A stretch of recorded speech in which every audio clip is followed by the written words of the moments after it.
શું થાય? ઓલવાઈ જાય. એ આના માટે આ બંને વસ્તુ આગ લાગે એને ઓલવવા માટે નહીં છે. પણ આ પાવડર છે ને આ શું છે? લિક્વિડ. પાવડર શેના માટે વપરાય? હા, શોર્ટ સર્કિટ થી આગ લાગી હોય એમાં શોર્ટ સર્કિટ. અને આ લિક્વિડ. બરોબર? જો હું ફરીથી ખાલી સમજાવી દઉં બધાને કે આ આપણી બે છે ને અગ્નિશામક બોટલ કહેવાય. એટલે જ્યારે પણ આગ લાગે ત્યારે આ બે બોટલનો ઉપયોગ કરવાનો હોય. હવે આગ છે ને બે પ્રકારની હોય.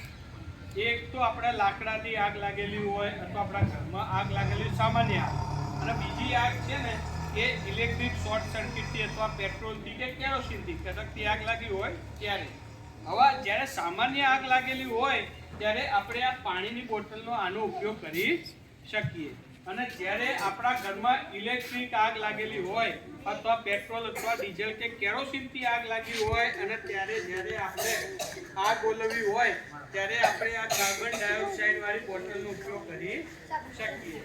એટલે યાદ રાખવાનું કે કાર્બન ડાયોક્સાઇડ છે ને એ જ્યારે આગ લાગે ને ત્યારે ઓક્સિજન જે મળતો રહે ત્યાં સુધી આગ ચાલુ રહે.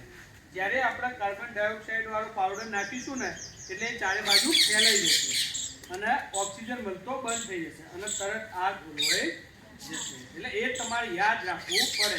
બીજું તમને લોકોને ઘણીવાર વિજ્ઞાનમાં ભણવામાં આવતું હોય કે ભાઈ આપણા ઘરે આગ લાગી છે, ઇલેક્ટ્રિક આગ લાગી છે, તો શું આપણે પાણી વડે આગ ઓલવી શકીએ? તો તમે લોકો શું કરશો? તમારે કંઈ કરવાનું નહીં, તમારે સીધું ફાયર બ્રિગેડને કોલ કરવાનો અને એ જગ્યાએથી ખસી જવાનું. એ બધું કામ ફાયર બ્રિગેડ કરશે. બરાબર? ક્યારે પણ આગ લાગી હોય કંઈ પણ હોય તો આપણે જાતે પ્રયત્ન કરવાનો નહીં. રેડી?